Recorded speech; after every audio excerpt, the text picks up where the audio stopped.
यीशु अपने दोस्तों से प्यार करता था। उसने उनके पाँव धोए, फिर उसने उनको इशाए रब्बानी दी। उसने कहा कि वो उसे याद रखें। उसने उनसे कहा कि वो एक दूसरे से मोहब्बत रखें। बाद में यीशु एक बाग में गया। उसने हम सब के लिए दुआ की। उसने हमारी बीमारियों की तकलीफ़ महसूस की।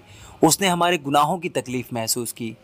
पुरतैश लोग यीशु को ले गए। उन्होंने उसको तकलीफ़ पहुंचाई। उसने सलीब पर हमारे लिए जान दे दी। उसके दोस्तों ने उसका जिस्म कब्र में रखा। 3 दिन के बाद उसके दोस्त वापस आए तो कब्र खाली थी। फरिश्तों ने बताया कि वो जिंदा हो गया है। यीशु फिर से हयात हो गया था।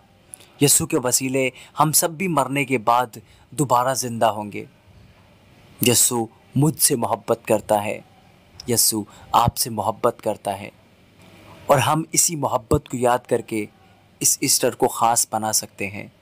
God bless you all.